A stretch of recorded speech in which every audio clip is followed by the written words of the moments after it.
আচ্ছা, 1 মিনিট বাড়ানো হলো। আপনাকে অনুরোধ জানাচ্ছি 5 মিনিট মিনিট। সময় দেন। 1 মিনিট বলবো, বসে দেবো তাই। আলোচনায় অংশগ্রহণ করবেন বরিশাল 6 আসনে নির্বাচিত সদস্য জনাব আবুল হোসেন খান। আপনার সময় 4 মিনিট। জনাব আবুল হোসেন খান, প্লিজ, 4 মিনিট। মাননীয় স্পিকার, আপনাকে ধন্যবাদ। সংসদের বাইরে প্রত্যেক দিন আমার বিরুদ্ধে বিভিন্ন এলাকার লোকজন ভিডিও করে বলে যে আমাদের বাউফলের এমপি সাহেব উনি পার্লামেন্টে গিয়েই এয়ারপোর্ট চায়, আর আমাদের আবুল হোসেন খান আমাদের জন্য তো কিছু চায় না।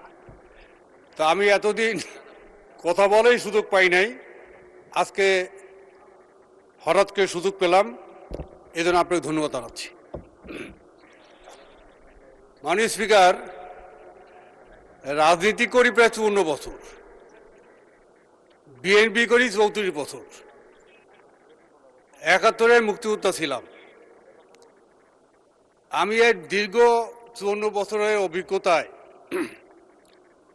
আমি আজ পর্যন্ত স্বাধীনতা 71 সনের পর থেকে আজ পর্যন্ত দেশের স্বাধীনতার যে ইতিহাস বা আমাদের যে সমস্ত ব্যক্তিদের স্বাধীনতা 52, 62, 66, 69, 70, 71-এর মুক্তিযুদ্ধ, এবারে 7ই নভেম্বর, এরশাদ পতন, সর্বশেষ আমাদের জুলাই আন্দোলন, এই আন্দোলনগুলো যে সমস্ত মানুষের যে ভূমিকা ছিল, এই ভূমিকা নিয়ে একটি সত্য ইতিহাস আমাদের জাতি কিন্তু এখনো জানে না। আমাদের যে প্রজন্ম, এই প্রজন্ম একটা ভুল অসত্য ইতিহাস নিয়েই কিন্তু তারা বড় হয়েছে। আজকে এই সংসদে আমি মাননীয় প্রধানমন্ত্রী এবং সহ সমস্ত যারা উপস্থিত আছেন সবার পক্ষ থেকে আমার একটা অনুরোধ, সেটা হলো আগামী প্রজন্ম যেন একটা সত্য ইতিহাস জানতে পারে। বাংলাদেশের রাজনৈতিক দল তো বেশি ছিল না, ছিল আওয়ামী লীগ, ছিল জামাত ইসলাম, ছিল স্বাধীনতার পরে জাসদ নামে একটি দল হয়েছিল, আর ছোটোখাটো যে দলগুলো ছিল সে দলগুলো এখন বিলীন হয়ে গেছে, জাসদও বিলীন হয়ে গেছে।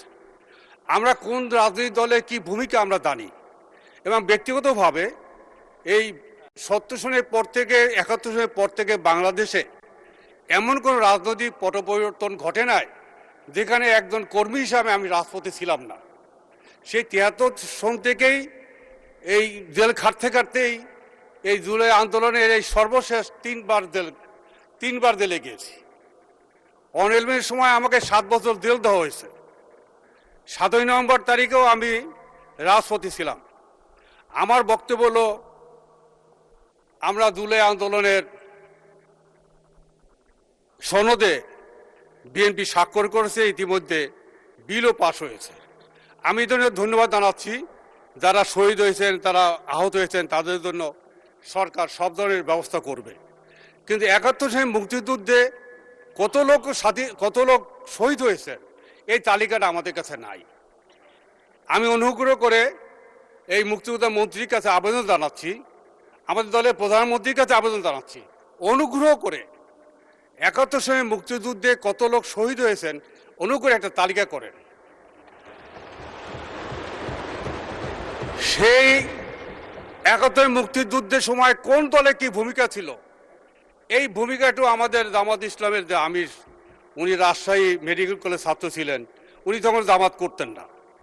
জামাতের যে কজন মুক্তিযোদ্ধা আছেন এরাও কিন্তু তখন কেউ জামাত করতেন না, তারা জামাতে পড়ে গেছেন। ধন্যবাদ মাননীয় সদস্য। আচ্ছা, 1 মিনিট বাড়ানো হলো। আপনাকে অনুরোধ জানাচ্ছি 5 মিনিট সময় দেন। 5 মিনিট। 1 মিনিট বলবো, বসে দেবো তাই। আমি অনুরোধ জানাচ্ছি, আমরা এখন বাংলাদেশের স্বাধীনতার 54 বছর পরে আজকে সংসদে এসে আমরা অন্তপক্ষে আমাদের কি গুণগত কোনো পরিবর্তন আসবে না? আমাদের মানসিক যে একটা মানে সমস্যা, একে অপরের দোষ চাপানোর যে একটা আমাদের টেন্ডেন্সি, এই একাধিক মুক্তিযুদ্ধে তখনকার মুক্তিযুদ্ধের রাজনৈতিক নেতৃত্ব দেশের স্বাধীনতার ঘোষণা দিতে সাহস পায় নাই। তার বিরুদ্ধে একটা রাষ্ট্রদ্রোহী মামলা হবে এই ধরনের ঘোষণা দেন নাই। আবার সেই ঘোষণা দিলেন বাংলাদেশে একজন সেনার মেজর একজন, তিনি স্বাধীনতা ঘোষণা দিয়ে মুক্তিযুদ্ধে ত্বরান্বিত করলেন।